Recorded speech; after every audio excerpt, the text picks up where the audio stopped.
In the mic? Got carried away by the bell. So I'm here as moderator. I happen to know this young lady. She is my wife. But I have a crib sheet just in case. I don't tell you everything I should about her. But we're going to have a great evening. It's a lovely evening in Jaffrey. We are thrilled to be here because both Cheryl and I are now residents. We pay taxes here. We haven't actually slept in our house yet, but we hope to do that shortly. But anyway, let's talk about Cheryl. She's born in Winchester, Massachusetts, and she grew up in Lynnfield, Mass. At the age of 16, she was accepted into the American Field Service Program, and she lived with a Finnish family in Helsinki, Finland.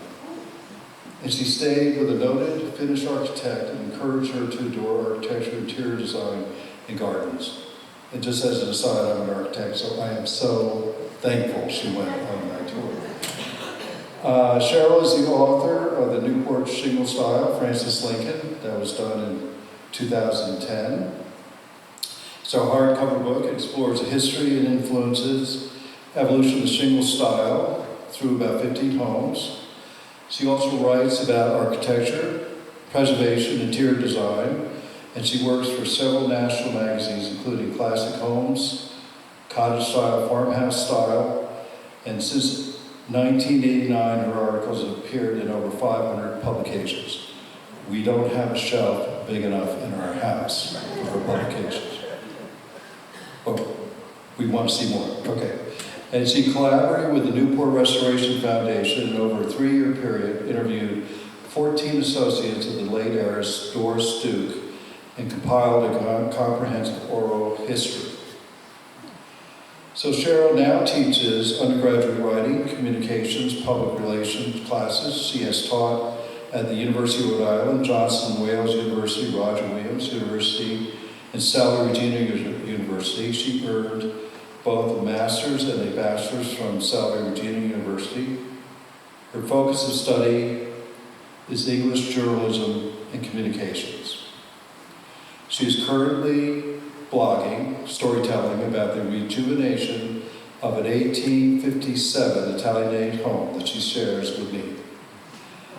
And preservation efforts have helped their home gain an individual listing in the National Register of Historic Places, and they earned the Doris Duke, we earned the Doris Duke Historic Preservation Award and the Rhodey Historic Preservation Award.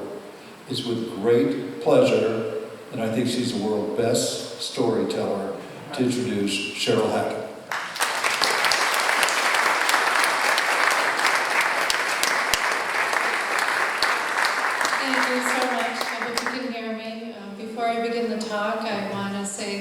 Tony, who's sitting up top. She's the one who invited me to be here.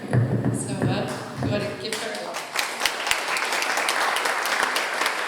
So tonight I'm going to talk about something that maybe none of you have heard about before. So I don't know if I should offer an apology in advance, but we'll see how we go. And before I start going through the slides, there are many of them, lots of interesting pictures, I just want to talk about this movie, Hocus Pocus. In 1993, Disney launched or released the movie, and it was a flop. Nobody liked this movie. But a funny thing happened since they released it.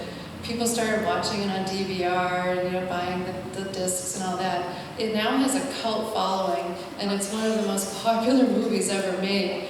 And I bring it up because last October, Hollywood came to our hometown of Newport, Rhode Island, to film Hocus Pocus 2. And there were all these people excited about witches. So let me just advance to the next slide. And all the historians in Newport were, a little perplexed because through the magic of Hollywood, historic Washington Square, the center of religious freedom in the New World, was turned into Puritan Salem, Massachusetts. Truth is stranger than fiction. So if you look at this slide, the top circle shows where Hollywood set up. The lower circle is around a house that John and I purchased in 2014, just a few steps away from all that Hollywood magic. So tonight, I'm going to talk to you about brave souls, concealment shoes, and protective magic. We're going to talk about the Sherman house, that house I showed you in the slide. We're going to talk about the latest research and theories, and I'm going to share some discoveries that have been made in Rhode Island, Massachusetts, and of course, New Hampshire. This is the Sherman house. This is what John and I bought in 2014. It was built in 1811, and it's a bedrock. This is that wonderful architect's photo they take after the restoration has been completed. You wait for dusk and you turn all the lights on in the house. This is a picture everyone loves to see. When you think of Newport, you probably think of the Gilded Age and houses like the Marble House, which was designed by Richard Morris Hunt for William K. Vanderbilt. Or you may think about a house like this. This is where John and I live in Newport. And the reason we love Newport, it's an architectural laboratory, and architects come from all over to test and perfect every architectural style. The house that we live in now, John and I had it listed on the National Register of Historic Places because it's one of the first Italianate villas built in the United States. So many of you, when you think of Newport, you think of houses like this. But we have to remember that during the colonial period, many English settlers came to New England, and many of them came to Newport, Rhode Island. Newport, if you can believe it, was the most prosperous port in the colonial world. More prosperous than New York City, more prosperous than Boston, more prosperous than Charleston. And if you look at this map from 1777, you can see that the infrastructure is spectacular. There's wharfs, there's docks, there's roads, there's a safe harbor. Well, Newport definitely was a jewel. About 1,100 homes were built in Newport before the Revolutionary War. It was such a jewel, it was the town that the British chose to occupy during the Revolutionary War. And if you look at the years, 1776 to 1779, that's a short span. But during that span, the British troops burned as many houses, public buildings, churches, and trees as they possibly could. When they left in 1779, if you wanted to see a tree in Newport, Rhode Island, you couldn't. You had to travel 5 miles. In 1790, Newport started to come back. That's when it began its renaissance. The merchants came back. And by 1818, when this painting was done of historic Washington Square, the same square where Hocus Pocus was built, Newport was pretty much getting back on its feet. But if you look at the numbers in the slide, there were only 300 pre-Revolutionary War houses that remained. I have to mention Doris Duke, because of course the British burned down so many houses, but in the 1960s and 1970s, Doris Duke started the Newport Restoration Foundation, and she looked at the colonial fabric of Newport and she saw it crumbling and desperately wanted to save it and make these houses a place that someone would want to call home. So her crews went in and they did a lot of demolition, and a lot of historic fabric went into dumpsters. But in place of all that demolition, she was doing what she thought was best at the time, installing bathrooms and kitchens and walk-in closets. But she really did a lot to the historic fabric. Historic houses are still in jeopardy. I show you this house, which collapsed in March. And the homeowner watched a little too much HGTV and was a huge advocate of the open concept plan and took out the main support beams of the house. So when there was this crazy windstorm in March, guess what fell down? So back to the Sherman house. I promised we'd talk about the Sherman house. In 2014, when John and I bought this house to restore, we really didn't know that we were buying a house that was perfectly intact, a house that no one had a chance to really, get in there and ruin. This is what it looked like when we bought it. It took us 18 months to bring it back, and we had to live in another house because this truly was an uninhabitable ruin. John and I maintain an office just a block away, So we were the contractor's worst nightmare. We were there every day, twice a day, 3 times a day, looking at everything, and we kept made him promise, don't throw anything away, show us everything you find. So what did we do in 18 months? Let's see. We tore down an addition. We worked closely with the Historic District Commission to get permission. We replaced the roof, we replaced the chimneys, we replaced the windows, we replaced the floors, all the mechanicals. Am I missing anything, John? It was a lot of work. John designed this kitchen in the back, beautiful clear-story windows. And again, this is like something out of a magazine. We're all having so much fun looking at the after pictures, but we have to remember that restoration is really hard work, and you can't get to that place until you do that. So most homeowners, when the house is going through demo, they let the demo crews come in, everything goes into a dumpster, it's carted away. Well, John and I like to sift through those piles. You can't get a cozy sitting room unless you take a structure down to the studs and put it back together again. You can't have a beautiful Townsend Goddard mantle unless you remove 200 years worth of paint. We had 6 mantles in that house. So as we were going through this process, we made all these curious discoveries. When we first went into the house with our set of keys after the closing, we opened a closet door and there was a clock. And to me, that was a good luck sign because I collect clocks. In the attic, we found a very rare summer board, and one of our historian friends told us that the colonists used to put this inside the hearth during the summer because they were afraid that something might come down that hearth if the flames weren't burning. Maybe a squirrel, maybe a bee, but as we go through this talk, maybe something else. So John and I love to reuse things. So can you spot the summer board at the end of the island?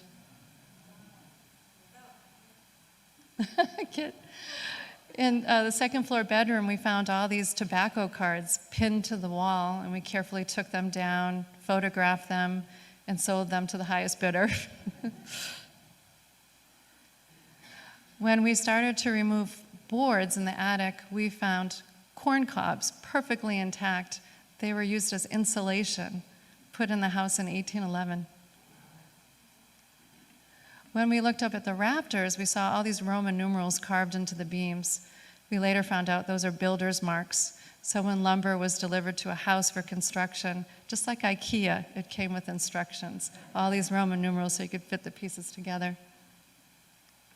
This is where it's going to get interesting. So hopefully you're still awake. I haven't put you to sleep yet. John, being an architect, thought we should cut a little hole inside the attic wall. So our contractor cut a little hole. And when they stuck their heads inside the hole, so the picture on the left is a little grainy. That's from John's smartphone the day we found this old boot. So then we put it on the mantle to take a picture of it. It was well worn, and the bottom looked like it had been cut with a knife. Very strange. So then I like to call John the Indiana Jones of restoration. He actually climbed through that hole. And inside on the left, it's really hard to tell, but that's the picture he took of a woman's boot. So we pulled that out, put it on the mantle, took a picture. Same thing, really worn. Looked like someone took a knife to the bottom. And I guess I'm a superstitious person. I'm like, put them back, just put them back. So they are still in that space. We looked at the exposed timbers in the attic, and there was all this graffiti carved into the wall. And different historians, they said, oh, you must have had slaves living in the attic. The slaves must have carved that in the wall. And then I had done a little research and found out that there were 10 children living in the house. So I thought maybe one of the 10 kids, did all this carving. And I know that pictures are tough, but if you look on the right, what we saw mostly were a bunch of V's carved into the wall, the letter V. So that was really strange. When we lifted up the floorboards in the living room, we found a petrified cat. So it was at that point, staring at this poor creature from the past, I thought, all of these things aren't random. There's some type of sequencing going on. There's something that this house, some secret this house is holding. So, like anyone, I went to my smartphone and Googled weird stuff hidden in walls. And then I started finding out about concealment shoes, and this is a real thing. And once you go into that rabbit hole, it's really hard to get out once you start learning what our ancestors were doing when they came here and were building their houses. So after we found the cat, we started peeling apart the main hearth of the house because we had to repair all the masonry. And I'll never forget the day when our contractor looked at the main support beam of the house. It had been charred, the masonry had failed, and every time the families were, cooking in the fireplace, flames would go through the openings and lick the main support beam of the house. And the contractor exclaimed, "My God, this house should have burnt down 200 years ago." And then he said, "What's this shoe doing in here?" So that's the third shoe we found. Again, very well worn, and the sole looked as though it had been cut with a knife. So here's the rabbit hole that I went down starting in 2014, and I hope you'll join me in this rabbit hole. So when you start Googling concealment shoes, there's a lot of historians who quickly dismiss anything you find in an old house as simply a time capsule. The New York Times reported on a time capsule that was found at this inn that was built in 1770. And if you look at all the items, they're common items that, when we restore houses, we find. There's shards of glass, pieces of metal, what else? An old shoe. Other historians, when you start talking about items concealed, they say, oh, that's just the building trades, having practical jokes. Like maybe one of the carpenters fell asleep and they'll take his shoe off and hide it in a wall. But my sixth sense kept saying, no, I think there's more. It's not a time capsule. It's not a practical joke. There's something more. So then the research takes you to England, and there's two researchers in England who really have done a lot of work in this topic. The first one is June Swan. The second one is Brian Hoggard. So if you're going to do any of this exploration on your own, their names will come up. But let me talk about June first. So she is the pioneer. You can't talk about concealment items without talking about June. Every expert refers to her. She was the curator of boots and shoes at the Northampton Museum outside of London. So you can see she was from 1950 to 1988. And this museum has the largest collection of shoes in the world, and they have the largest repository, digital repository of concealment shoes. So if people find shoes, the museum advises them, take a picture, write down everything you know about the shoes, send the picture to the museum. So our shoes are in that museum. But when June was working there, in the 1970s in England, restoring houses became really popular. It was more feasible. So people are opening up walls, they're finding shoes, and guess where they bring the shoes? They bring them to June. So she's starting to realize, wait a minute, there's something going on here. Lots of shoes. So the woman pictured in the top, her name is Rebecca Shawcross, and I've been working with her since 2014. Every time I have a question about concealment shoes, I send her an email. She writes right back. So you can see. And even in England, all these shoes were well worn, and they were deliberately cut with a knife. So in all June's research, she found out that most shoes were found near chimney hearths. Other shoes were found in attics. So I couldn't help. I had to send Rebecca an email a couple weeks ago. Dear Rebecca, do you have any shoes in New Hampshire in your database? And she says, let me check. So she wrote back the next day. So a woman's boot and a man's boot and shards of glass were found in Goffstown. Was that near here? A man's boot was found in a house on School Street in Concord. Is that near here? An adult boot and a child's boot were found in Keene. Is that near here?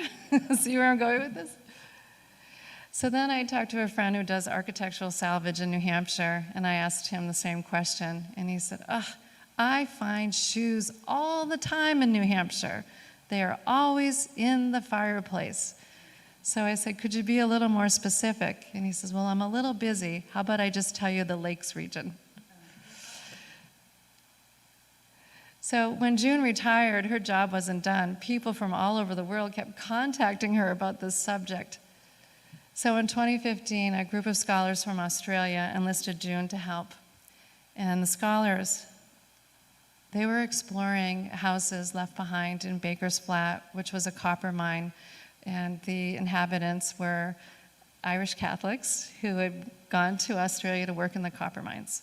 And the houses were going to be restored, but the archaeologists had to go in and see what they could find. So guess what they found in the walls and by the chimneys? They found shoes. But the only thing that was different, in addition to the shoes, they found religious medals, and they found coins pierced, which is another good luck charm. So then June and her team were starting to figure this out, that concealing shoes is an English and an Irish tradition that dates back to the 1400s. And maybe even a little further. So we have this term from the Greek, the A is silent, so it's, let's see if I can say it, potropaic, and it's concealing objects and buildings to ward off evil spirits. So do you all remember the first lines of Macbeth? Can anyone remember? Wimby, can you remember? What is it? Bubble, bubble, toil, trouble. So Macbeth was published in 1623. And there's a reason Shakespeare started off with witches. He needed to grab his audience's attention. The English believed in folk magic, white magic, and counter magic. They believed that objects and rituals could control supernatural forces and protect their loved ones. So if you had a toothache, that was a spell. If you had kidney stones, that was a spell. So any illness or ailment you had was a spell. There's so much secrecy with these rituals and this folk magic, and all the scholars come to the same conclusion. Religions are opposed to magic. So there's black magic, but white magic is magic, folk magic is magic, counter magic is magic. They are all opposed to it. So let's look what the Bible has to say. So if we go to Deuteronomy, condemns anyone who casts spells or who is a medium or consults the dead. Anyone who does these things is detestable to the Lord, and because of these detestable practices, the Lord your God will drive out those nations before you. I found a shorter one. Here's Exodus. Do not allow a sorceress to live. So now, Brian Hoggard, if you Google Brian, you're going to find podcasts and all kinds of interviews he's given on YouTube. I highly recommend this book. It's considered one of the best books in the field. And look at the title, Magical House Protection, The Archaeology of Counter Witchcraft. He has a horse's skull, and what else do you see on the cover of the book? A cat. So he's a researcher, an author, a speaker, and a really good musician. So in his book, he takes all the research that June Swan and her team did and takes it to the next level, and he explains counter witchcraft. He explains protection magic, healing magic, and love magic. So here's those boots again, and this is what Brian explains, that in the 14th century, there was this English saint, St. John Shorn, and he chased a demon in a boot. And demons and witches cannot move backwards, so he trapped the demon in the boot. So thanks to Brian's research, a lot of scholars feel that this practice of hiding a boot in the walls is your first line of defense in a house. So should a demon or witch come into your attic, witches love the smell of old shoes, hopefully the shoe will distract them, they'll go into the boot and they'll get trapped and they won't harm your family.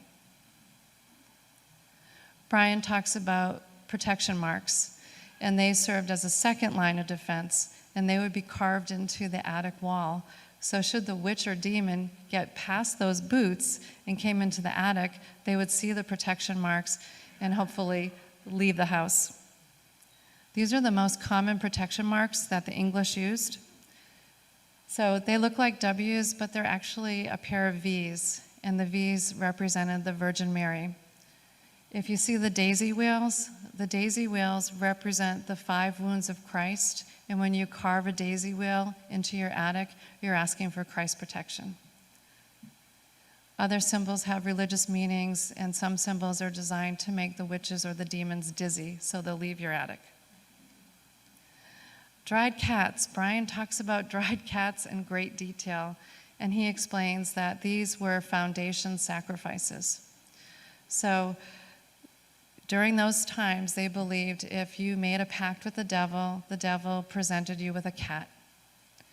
So when they were building houses, they would sacrifice a cat, they would dry it, they would wrap it in burlap, and they'd place it gently on the foundation and build the house over the cat. So a floor is a vulnerable space in a house. So if a witch or a demon came through your floor, they would see the sacrifice and be satisfied and leave. Horses' skulls or jawbones. Brian explains too that loved ones are livestock. People cared about their crops too. So horses, they believed, could see into the future. So they would bury either a horse's jawbone or a horse's skull beneath the threshold of a barn. And that way the skull could predict the future and warn the livestock if any evil spirits were coming into that building. Okay, this one's a little weird. Witches' bottles.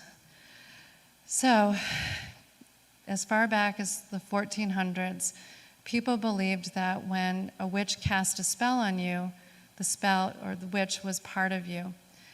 And the only way to break the spell was to urinate into a witch's bottle, because the witch is part of your urine, put sharp objects in the witch's bottle, such as nails or pins or shards of glass, cork that bottle, put it in boiling water, and cook it as hot as you can, because witches had sympathetic pain. So the urine was also their urine, so if it was brought to a boil, they would be in so much pain, they would break the spell. These were usually hidden behind chimneys. If they didn't have the salt-glazed pottery variety, people would improvise and they would just take a bottle. This was found in England, and this bottle contained a liquid, probably remains of urine, teeth, fish hooks, shards of glass. What do you think? Okay. So we talk about protection magic, folk magic, healing magic. This is a form of love magic. So you're all familiar with, there was an old woman who lived in a shoe. She had so many children, she didn't know what to do. Well, if a woman gave birth, her fertility would pass into her shoe. And if there was a woman who was trying to conceive, she would go to the new mother and she would ask if she could do smickling. And smickling is walking around the house wearing those shoes.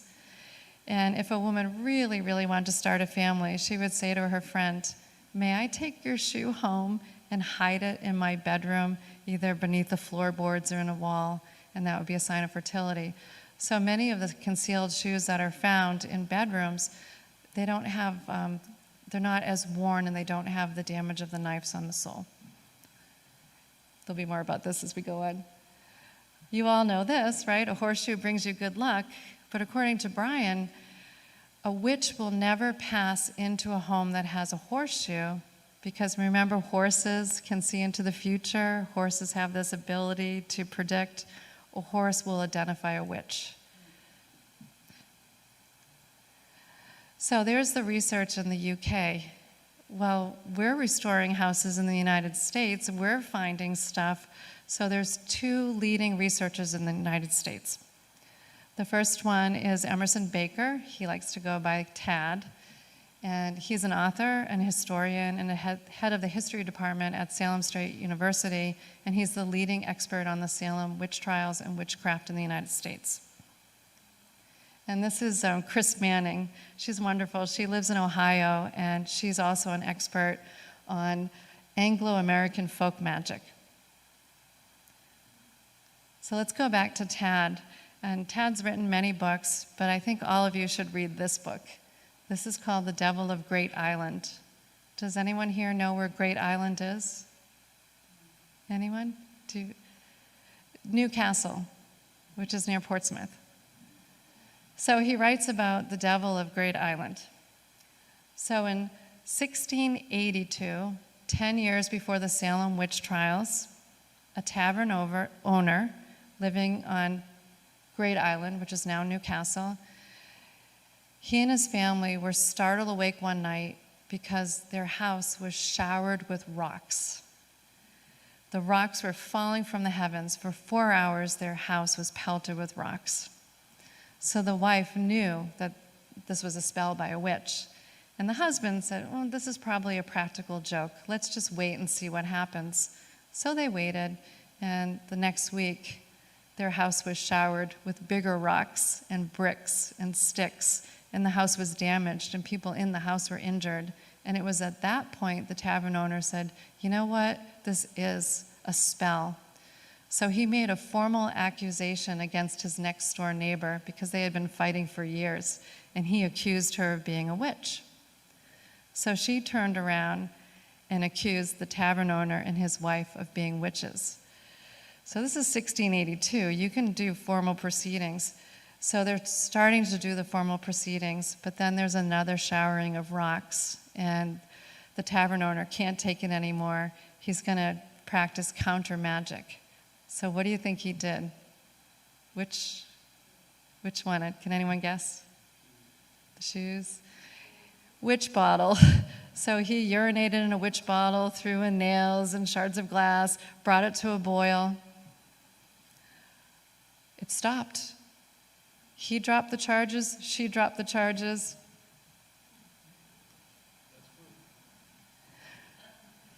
So there's more. So Tad, he tries to break down, witchcraft in New England. So the great age of witchcraft is from 1450 to 1750. So in New England, between 1638 and 1697, 139 formal accusations were made. From 1620 to 1724, formal proceedings, 344 accusations were made. This is serious stuff. And 185 of them took place in Essex County, which I circled because that's where I grew up. So, there's Newcastle. There's George Walton using the witch bottles. But this is where everything gets really bad for New Hampshire. In 1698, Richard Chamberlain, the secretary of the New Hampshire colony, decides to write about lithobolia, which is stone throwing, or in modern terms, a poltergeist. He writes about every detail of the story. He even writes about the witch's bottles. Well, this story goes viral. Everyone around the world wants to know about the witch outbreak in New Hampshire. And Tad, in his research, says it really created hysteria, which led to the witch trials in Salem, Massachusetts 10 years later. Another thing that Tad was saying when I was interviewing him is that the English, they believed in fairies and demons and witches and leprechauns and all of that. And then they boarded ships to come to the New World, and they were exposed to seafaring traditions and cultures. So as they're sailing to the New World, they're hearing stories about mermaids and tritons and sea monsters and dragons. And by the time they got here, they were scared to death. So the Puritans, knowing that all this folk magic and counter magic and healing magic and love magic was taking place, they were trying to control it. So this is what Tad has to say, and I'm going to read the slides because I think it's really good. He says, yes, I strongly believe that 18th century concealed objects are protective magic, just like earlier concealments in the colonies and back in England. As I discuss in my book, A Storm of Witchcraft, the Salem Trials, and the American Experience, belief in witches did not stop with the end of the witch trials. Rather, the trials stopped because it was next to impossible to determine who was a witch and who was an innocent person. So as Increase Mather put it, it was better to let 10 witches go free than for one innocent person to lose their life. And Increase Mather is the father of Cotton Mather, who was also involved in the Salem witch trials. So Tad continues, left with no effective legal action to stop witches, it became all the more important to protect one's home with counter magic, witches' bottles, shoes, petrified cats, and horse skulls, as they could see the invisible world. At some point, they gradually passed from counter magic to folk and superstition. Of course, the beauty of concealed objects is that it protects your home, and no one who does not believe can see them to make fun of you. So here's Chris. I love Chris. So she really is the expert on this. She's taken a deep dive into the topic. We were just chatting yesterday, having a great time about this subject. So she first became interested in concealed objects when she was working on her first master's degree in 2009. And she was working in Annapolis, and they're pulling apart houses, and they're finding all the things that we found in the Sherman house. And all the scholars that she was working with, they said, oh, those were put there by slaves. It was always, the assumption. It was put there by slaves, and it was really starting to annoy her. And this is what she said in our interview. She said concealed good luck charms were considered exotic and backwards and associated with African Americans. And she said there's more to it. And she went on a quest to prove that Europeans were hiding all these things. So this is what's interesting. I asked her about gender. Who was hiding this stuff? Was it the woman of the house? Was it the man of the house? Were they doing it together? Who was hiding this stuff? So she said it's definitely gender specific. So shoes were intended to protect the family, and they were hidden in the areas of the home that were the woman's domain. So when a house is being constructed, it's most likely the woman who was putting the shoes there. And then she said men were most likely responsible for concealing the cats in the home and the house skulls in the outbuildings. So I've been playing Nancy Drew since Tony asked me to give this talk. So you're probably wondering, is it just houses? These things show up in public buildings and churches. So this is the Colony House in Newport, built in 1739, the first state house in Rhode Island. They read the Declaration of Independence from there every 4th of July. So it was being restored in 2013. You can see where the windows are getting ready to be replaced. They found a man's shoe in the courtroom floor. And the newspaper article about this, I just thought this was really neat because it describes how John and I feel when we hold these shoes in our hand. And this is one of the engineers, a friend of ours, Greg. He said to hold something that was made almost 200 years ago in your hand was kind of eerie. It made me think about the workers back then and how they used to do things. This is Whitehall. This is home to Bishop Barclay. This is right near our house in Rhode Island. Bishop Barclay lived there from 1729 to 1731. He was an Irish bishop. He was supposed to help establish a university in Bermuda. He hung out here waiting for funds. The funds never came. He returned to Ireland. So the colonial dames maintained this house. And we went all through the house, and we couldn't find anything. And then John and I went over there last week, and they said, oh, if you look in the attic, be really careful, because they just replaced the roof, and they threw some boards in the corner of the attic. So we went up. It was really hot, and looked at these boards. Can you see all the V's carved into the boards? So then I'm like, wow, even Bishop Barclay was carving V's into boards. So these would be protection marks. This is the Lucas Johnston house. This is a very important house in Newport. One section was built in 1721. It was enlarged in 1750. So we called up the owner and we said, Diana, can we rummage around your house and look for protection marks? She's like, of course. So this house, as I mentioned, is a really important house in American architecture. The Historic American Building Survey team was there in 1969, and they thought it was really important to take a photograph of the attic. You can see the first period staircase next to a fireplace, and I put the circle around a beam. So when those great architectural historians were going through the house, They didn't see what was right there. So Diana is pointing to a beam covered in protection marks. That's what she said. So then Diane said, do you want to go to the basement? I'm like, well, they're not usually in the basement. She says, you don't understand. My husband told the workers to save everything. And so we go down to the basement. And she goes, what can you make of this? The workers found this buried beneath the threshold of an outbuilding. I'm like, oh, that's a horse's jaw.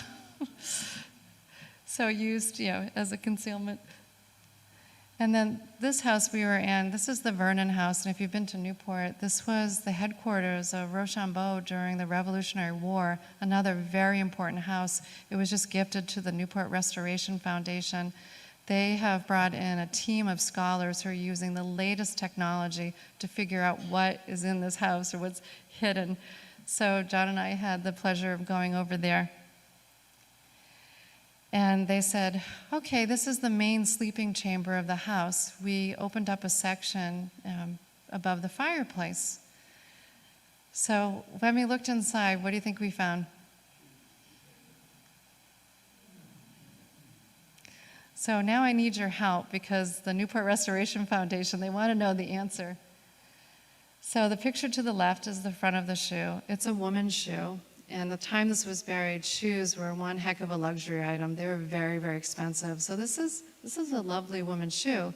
But when we turned it over, are there marks in it from a knife, or is that just wear and tear? So the knife is interesting. So all the people who were practicing this magic, they believed when you walked around, your soul went into your shoe, the sole of a shoe. So if you were to put a shoe in the wall, that shoe is still connected to you spiritually. So before you hide the shoe, you take a knife, and the term is you kill the shoe. So you cut the sole of the shoe, and it makes a disconnect between the shoe and you. So concealment shoes are killed, but fertility shoes are not killed. So I don't know, what do you think? Is that fertility or concealment? I don't know. You have to give me an answer. They're going to call me tomorrow, both. Okay. So then I started looking at where the opening, where they pulled that shoe, and it's probably hard to tell from where you're seated, but it looks like there's a mark that's deliberately carved in that beam. So the Newport Restoration Foundation, they're going to pull the board away in front of it, and I'll get back to you. So stay tuned. Maybe that's a protection mark. Here's a house in Westport, Massachusetts, 2016. It underwent chimney repairs. Guess what they found behind the fireplace? They found a ton of shoes. So the experts agree that if someone was really, really, really, really, really scared, they put as many shoes as they possibly could behind the fireplace. So I'm curious to know what was going on in Westport, Massachusetts that would make someone put over 20 shoes behind the fireplace. So I just want to remind you again, we're in New Hampshire. You have concealment shoes that have been found in New Hampshire, but you have a lot of work to do. You have to find more shoes, and you have to let the museum in the UK know about them. So as I start to wrap up, let's go back to the Sherman house. Who was Elizabeth Sherman? So she was born, I guess I need my glasses, 1789 to 1866. She lived to be 77. That's pretty good for someone of that time. But look she was the 5th great-granddaughter of English settlers. Her family came to Tiverton, Rhode Island in the 1660s. What's the likelihood that she brought all those English traditions of folk magic with her? Probably pretty likely. So she married Isaac. He was the town butcher. They had 10 children in that house, and they built this house when they were 22. As we were restoring the house and living the house, every time I climbed those steep stairs, they're like a ship's ladder, and thinking, oh, Elizabeth had 10 kids. I thought, this woman is amazing. So when it came time to put a plaque on the house, in Newport, they only list the name of the man on the historic house plaques because they want to be historically accurate and only record the name of the person on the deed. So I broke tradition and put Elizabeth's name on the house. I think she's really important. So we've gone back into Elizabeth's world, and probably thought, this is really strange, this is really weird, the shoes, the cats, the witches' bottles, all this stuff. But turnabout's fair play. What if we bring Elizabeth back to our world? What would she think of us? Do we need magic? Do we need rituals? So in 2020, you remember the beginning of the pandemic. This was in the New York Times, and the headline says, "We're holding tight to our good luck charms." So the journalist talks about a woman who went out in her garden and she saw a 4-leaf clover, and she knew everything was going to be right with the world. So then he goes on to say that when people are under a great deal of stress, they do turn to good luck charms. So maybe if you all pause for a moment and think a time in your life when you were under a great deal of stress, did you carry something in your pocket? The answer is probably yes. So what if Elizabeth were here today and we told her that, oh, Kit stepped out, when we want to sell a house, we bury a statue of a saint? What would she think? What if we told Elizabeth that if negative energy comes into our house, we smudge, we burn sage? What would she think of that? What if we told Elizabeth that we don't carve protection marks into walls? 46% of Americans have a tattoo, and the most common tattoos, the most popular tattoos, are protection marks. What if we told Elizabeth that every time we see a cardinal, we feel so much comfort because we believe we were just visited by a loved one who's passed away? What if we told Elizabeth that we wash our vegetables with bleach so we won't get COVID? What would she think of this percentage? Calls to poison control centers increased by 186% during the pandemic. We have a friend who works at the emergency room in Newport Hospital, and yes, they came in with bleach poisoning. Would Elizabeth think we were a little strange? And lastly, would Elizabeth be a fan of Hocus Pocus too?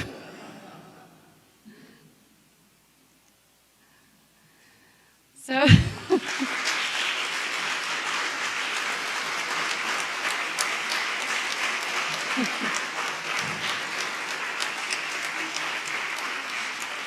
thank you. Questions? I know it's all a little, but I highly recommend that you read the happenings on the island in New Hampshire. It's a really good book. But yeah.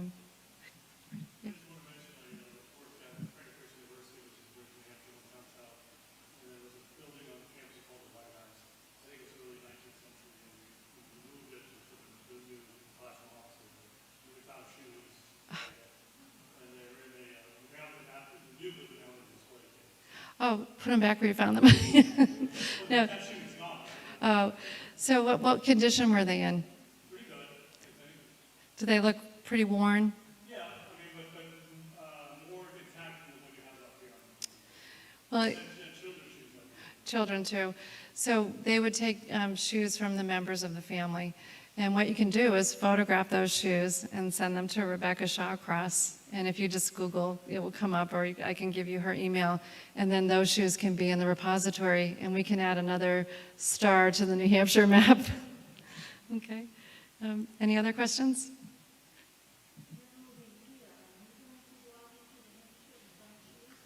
All right, so the question was, now that we're here, are we going to look for shoes? Definitely. And I want to bring Chris here as well. And we're restoring a house just down the road. And we've been looking in the barn. I think I've seen some protection marks, but we'll get closer. But I encourage all of you, if you have an old home, definitely start looking for shoes. Anyone else? Have you grown up with rabbit's feet? Yes. You mentioned that. Yeah. I know. That doesn't come up in any of the research.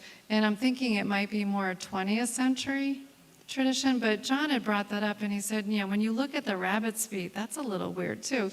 Sometimes they had like the little, you could see the nails and all that.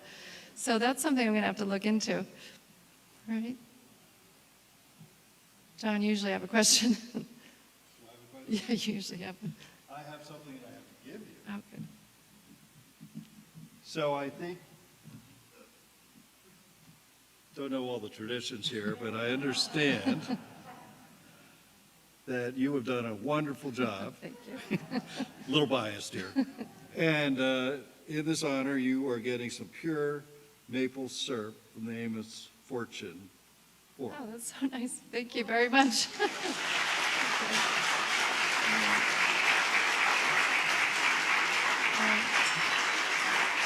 Well, thank you all for coming.